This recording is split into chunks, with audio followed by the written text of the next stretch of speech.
Hi, it's me, KJ Speaks, and welcome back to Seated with the Word, a Bible study conversation. Today, we're diving into Proverbs chapter 3, one of the richest books on wisdom, guidance, and spiritual confidence. If you've been in a season of trying to figure out what voice to follow, this chapter is going to meet you right where you are. So, let's get started. Grab your Bible and head on over to Proverbs chapter 3 with me. I am reading from the NLT translation. You can read from any translation that you have or that is most digestible to you. And so let's go ahead and get started.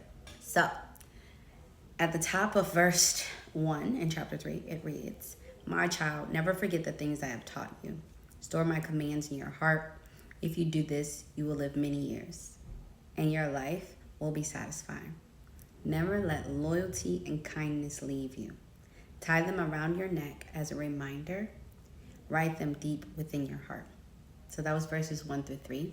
Immediately, what's standing out to me, some observations, is to never forget. That's a quite direct statement. Never forget. I think oftentimes I find myself using never and always in places where I don't actually truly mean it. But I can tell you for sure one thing. God truly means to never forget. Never forget what? Immediately in my time of study, I'm thinking, commands. What are God's commands? I encourage you to go and find those out. I will give you a little preview to some of them though, because I couldn't help myself. So, so I believe what is being mentioned here in verse 1, when it says commands, is the two greatest commands, which is to love God with all your heart and love your neighbor as yourself. Those are the two greatest commands. Where can you find those in Scripture? You can find them in Deuteronomy chapter 6, verse 5, and Matthew chapter 22, verses 37 through 39. You can also find love your neighbor as yourself in Leviticus chapter 19, verse 18. And then the commands I also believe that are being stated here to never forget are the 10 Commandments. And I spent time in my study of this chapter writing them all down and what they practically mean to me. And I'm just gonna share a few. So one that really sits in my heart is do not covet. And I wrote here in my study that I think that this means to guard my heart against jealousy, comparison, entitlement, and to ensure that I'm celebrating other people. I think that is something I personally am passionate about based on my own journey in life as a woman in society. But it just really stands out to me. It's okay, I'm never forget any of them, and that one really stood out to me. Another one that stands out to me in my time of study was the first and the second commandment, which is no other gods before God and no idols. And this one, I have cried several times for friends and family and people that I know or don't know, where I don't think some of us understand that it's God plus nothing. That's it. It's not God plus your crystals. It's not God plus your yoga. It's not God plus your other practices. It's none of that. It's only God. And I felt like I just needed to say that because I think so many people put on identities of your horoscope, ooh, that one really hurts me the most. And just so many other things. It's just no, God alone should be guiding your life. Not your horoscope, not some crystals, not somebody's son or somebody's daughter. Nothing and no one should replace God, right? And I love that those are the first and second commandments, because it's hey, above all things, don't get it twisted. Me and maybe other things, but I'm gonna say God plus nothing, and I'm gonna leave that there for whoever needs to hear that. Bloop! I hope it hit you over head. Okay, and I hope you get into a place where you are no longer practicing those things. Yeah, I pray that for you. Okay, so those are the commands, and the statement in 1 through 3 that stands out the most to me is store my commands in your heart. And when I think of storing, like storage, putting things away, it's like I'm putting it away for some time. Like I think of moving, I think of relocating, I think of whatever, and I'm like putting those things away. Or even like how you like store up things in your home, right? Whether that be memorabilia, whether that be things that you collect, right? You're storing things. And to store commands in your heart, I looked up like what was the lexicon of the word heart in the Hebrew language, and at this time, like what did that mean? And in my time of study, I see and I know and I now understand that the heart is like the command center, the control center of our lives, right? Like what you store in your heart ultimately leads to the decisions that you will make, right? And so it is no coincidence that the text says, store my commands in your heart. And if you do this, you will live many lives, the text says, and your life will be satisfying. I don't know about you, but I want a very satisfying life. And so, yeah, I hope like that right there alone, like storing God's commands in your heart really does something for you. And I think it's something worth like meditating on and figuring out what that means practically in your life. And like another thing that stands out in verse 3, it says, write them deep within your heart. Why so deep? Like, why deep? What does that mean? To store things deeply. I believe that it's because so often in life, with interacting with people and interacting and experiencing life circumstances, we can be tempted to remove these commands, and specifically loyalty and kindness, as it started off in verse 3. Never let loyalty and kindness leave you. Tie them around your neck as a reminder. Write them deep within your heart. And this is a great teaching of like, never let loyalty and kindness leave you. Tie it around your neck like a necklace, right? And it's not necessarily a reminder for you, right? You wear a necklace, like it's for other people to see. Like you're not constantly looking down at it, right? It's like it's on your neck. It's like, hello, this is me. I'm loyal and I'm kind. And I think that's amazing for other people to see and know and recognize about you. And so, yeah, why around your neck? I believe the next verse 4, tells us why. It says, then you will find favor with both God and people, and you will earn a good reputation. I highlight that as purple as something like, oh, wow, like part of the text I'm going to absolutely be keeping in my heart from this week's study is Proverbs 3, verses 5 through 6. And verses 5 through 6 read, trust in the Lord with all your heart. Do not depend on your own understanding. Seek his will in all you do, and he will. These instructions are so practical and so real. Like, we cannot say that like we weren't given instructions. And I'm in awe, and I'm just grateful that there are instructions. Proverbs 3, verses 5 through 6. Here are instructions. Trust in the Lord with all your heart.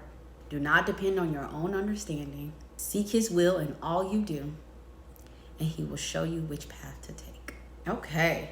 We already talked about what your heart is, right? Like, what is that? It's the command center of your life. And yeah, trust the Lord. Don't depend on your own understanding. Seek his will, and he will show you which path to take. It's simple. I hope you apply it. All right, let's go to verse 7. Verse 7 reads, do not be impressed with your own wisdom. Instead, fear the Lord and turn away from evil. Then you will have healing for your body and strength for your bones. I like verses 7 through 8, specifically because I think too often in life, we get caught up in like our own wits and our own intelligence and like think that we are somehow, some way, some shape, some form smarter, or that we can outsmart God. And the truth is we can't, right? So don't get it twisted. So I like that in verse 7. Let's continue. Verse 9 and 10 reads, honor the Lord with your wealth and with the best part of everything you produce. Then, after you do that, he will fill your barns with grain, and your vats will overflow with good wine. In other translations, the text reads, and with the first part of everything you produce. And it's a reiteration of the idea of tithing, like giving the Lord your first. And I like this translation of the best part of everything you produce because it implies this.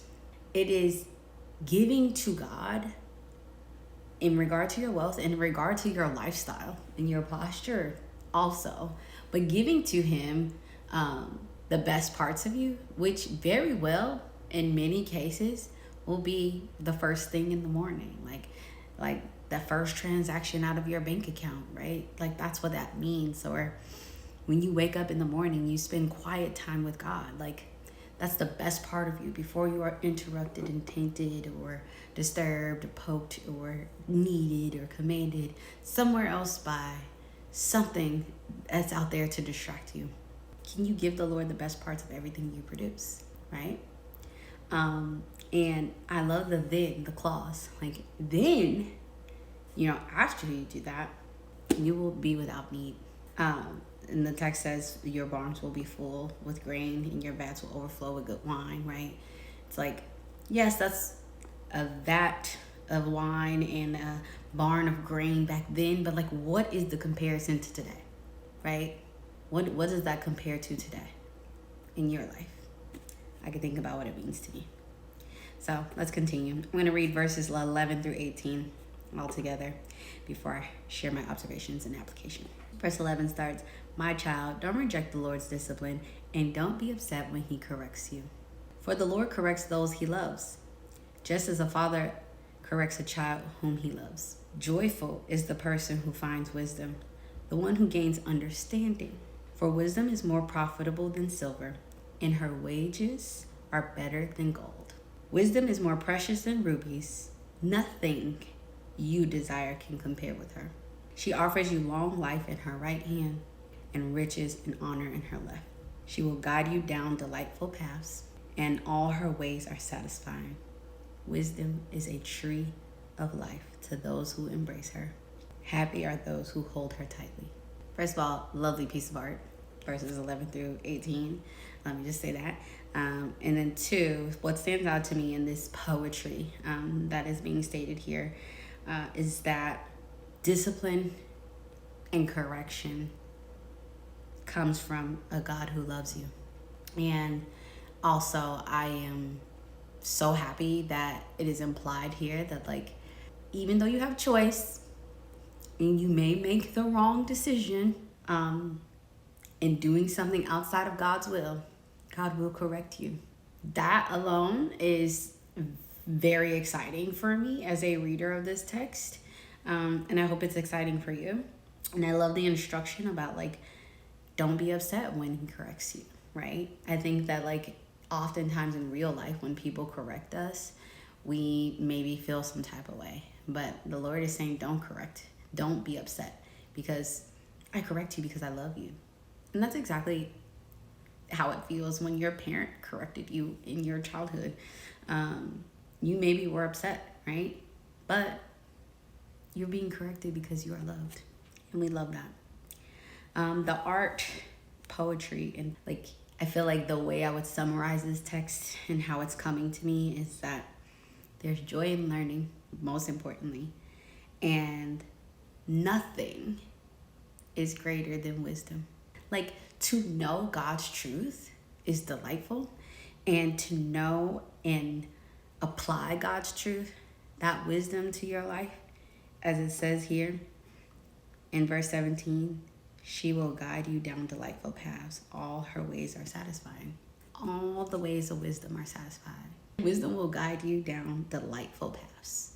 And this word paths is, like, being used throughout the text in Proverbs. And I don't want you to miss this, because, again, it's a reiteration that we have choices. We have choices of paths that we can go down. We can go down the path that is just, right, and fair, with all this wisdom that we can apply to our lives. Or we can go down other paths that are full of darkness, that are wrong and corrupt, that lead to destruction, that lead to doom. And it's just, Proverbs is constantly iterating this idea of paths, of choices that we get to make. And it's expressing here, like, the benefits of wisdom and applying wisdom and embracing wisdom is life, a delightful life. So don't miss that. Let's read. Let's continue. I'm going to read verses 19 through 26. By wisdom the Lord founded the earth, and by understanding he created the heavens. By his knowledge the deep fountains of the earth burst forth, and the dew settles beneath the night sky. Pause. Immediately here, I'm like, okay, here's a word for the people who believe in science. And I'm bringing this up because, as I said earlier in this study, like, it's God plus nothing, right? And I think this text here makes it very clear that before there was earth, before there was even science to try to understand earth and all the things on earth, the people, the animals, the biology, the name whatever ologies, there was wisdom. There was God's wisdom. This is exactly why when we uncover things about what is gravity and understanding the precision that gravity is, that if it were a little bit off or a little bit stronger or a little bit less strong, like, all of it would collapse, which means that a creator perfectly designed it before there was any earth or anything like that. So I just love that understanding, realization here. Continuing verse 21, my child, don't lose sight of common sense and discernment. Hang on to them, for they will refresh your soul. They are like jewels on a necklace. They keep you safe on your way, and your feet will not stumble. You can go to bed without fear, and you will lie down and sleep soundly. There's a lot that I love in verses 21 through 24, but the thing that stands out to me the most is that, like, you don't want to lose sight of common sense and discernment. And there's a book called Discerning the Voice of God. It's an incredibly well-written book by Priscilla Shirer. It is a resource that I will link in the description on my YouTube channel. And you can purchase the book on lifeway.com / Discerning the Voice of God. And it's just a great book. When I had that question of, like, how do I discern God's voice in my life? And like, what is discernment and how do I keep discernment? Like, that helped me answer that very clearly. So I just want to share that with you. Continuing in verse 25, you need not be afraid of sudden disaster or the destruction that comes upon the wicked. For the Lord is your security. He will keep your foot from being caught in a trap. I love these verses too, because I think too often now we have visibility in what is going on in so many people's lives, to a point where it may cause you to stumble or scare you when you see destruction on somebody else's path. And I like the remembrance here that the Lord is your security, period, point blank. Like, rest assured in that. Okay? All right. Continuing. Verse 27 reads, do not withhold good from those who deserve it, when it is within your power to help them. If you can help your neighbor now, don't say, come back tomorrow, then I'll help you. I just want to pause here because I highlight this in purple, which means it's something I really wanted to talk about. I think this is a message for anyone who you may say, like, well, if they really need it, they'll bring it up again. If they really need it, they'll ask. If it's really important, XYZ, I think that it's important that you don't fool yourself, because sometimes we add that type of condition in how we help people in our lives, right? On whether or not we're going to be generous with the resources that we have. Because we don't actually really want to do it. And at least that has been the case for me. Or there's something else at play. Maybe it's your ego.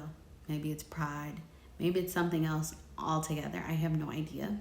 But, like, take a moment to, like, understand the posture that you may have, and make sure you're not delaying help, because it literally says here in the text, do not withhold good from those who deserve it.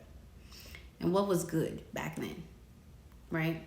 And think, what does it mean for somebody to deserve good, right?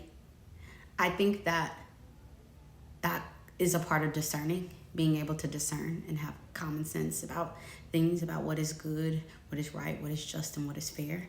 And yeah, I'm just going to leave that there. So do that. That feels like a really great homework exercise, and it's something that hit me in my chest when I read it, and so I wanted to share that. Okay, continuing on to verse 29 through 35.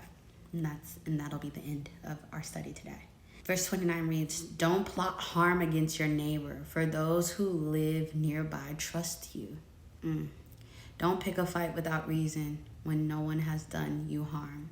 I tried not to cry because in a Bible study conversation that I had with a group of friends a little while ago, the words in this verse were abundantly clear to me in that time in my life and in general, which is that like literally everything in our life is on purpose and it is by God's design. And the verse that reads, "For those who live nearby trust you," right? It is no coincidence that your neighbors are your neighbors. It's no coincidence that like you live on the block or the street or the apartment that you live in and all that. Like, and so make sure you're good to your neighbor, right? Remember the two greatest commands was love God with all your heart and love your neighbor. Like those are the two greatest. And yeah, I just think about like, I have some really great neighbors. And I think about like, have I been the greatest neighbor? Have I ever been in a position to plot harm against my neighbor? And like, I can tell you like right now, no, that is not the case. But I just think about times when I was a young person and living in an apartment building and like maybe your neighbor really getting on your nerve. Or I think about the new movie that came out that's based on true events about like the perfect neighbor and things like that. And it's just like, just be good to people. Like it just breaks my heart knowing that like we all choose to be where we are because there's an implied level of trust when you choose your neighborhood, when you choose your neighbors. So yeah, I didn't cry. Okay. I love also verse 30, "Don't pick a fight without reason when no one has done you harm," right? It implies that like maybe you could pick a fight if somebody has done you harm. Just put that out there. But it also is very clear to me that like you have to have reason to be causing harm. And if no one has caused you any harm, like truly harm, like they haven't tried to tear you down emotionally, spiritually, financially, or anything like that, and for whatever reason you may want to pick a fight. And I'm saying this as a person who in a past life I was very combative because I had a lot of hurt in my heart. And so I think about the beginning of Proverbs 3. It literally said, "Store my commands in your heart." And I think that one of the really amazing parts about being a Christian is that God does a new work in our hearts, right? He changes our command center. Not all on his own, but with a choice of ours to choose to store up his commands in our heart, right? So that it helps direct our words, it helps to direct our actions, to live a more just, fair, and right life. And I'm grateful as I think back to this angry girl that I used to be and like this beautifully and wonderfully made woman that God had already called me to be, has already ordained me to be, and like me stepping into that calling and that identity with applying his wisdom and being in my word. So I love that. Okay. 31 reads, "Don't envy violent people or copy their ways. Such wicked people are detestable to the Lord, but he offers his friendship to the godly. The Lord curses the house of the wicked, but he blesses the home of the upright. The Lord mocks the mockers, but is gracious to the humble. The wise inherit honor, but fools are put to shame." I really enjoy how Proverbs 3 closes off, because Proverbs 3 in my book is titled "Trusting in the Lord." And trusting in the Lord is about changing your heart posture, changing your control center by storing up his commands and following these instructions. He's giving very explicit instructions in Proverbs 3, right? But verses 31 through 35 are warnings and visions of what it might look like if you are disobedient, if you choose to learn what you're learning and then not apply it to your life. And so, yeah, we will not be people who are detestable to the Lord. We will not be people who the Lord curses, right? Or who are mockers, and therefore the Lord will mock us, as it says here in the text. I also want to call out the word curse. On verse 33, the Lord curses the house of the wicked, but he blesses the home of the upright. The word curse is not as in witchcraft, but as in divine resistance. During my study, I was like, oh, I want to look that up. Like, what does this mean, curse? And I went back to the lexicon of the Hebrew word, and what does it mean? And it's divine resistance, right? I don't know about you, but I don't want no divine resistance, right? Because like in my humanity, right? You can't overcome that. That's divine, right? You're not a divine being, so you can't overcome divine resistance. So, yeah. And I also think about the word home. But he blesses the home of the upright. And back then, home was brick and mortar, right? Or their land or whatever. Today, your home could be your Instagram page. Your home could be your Facebook page. Your home could be your actual physical home.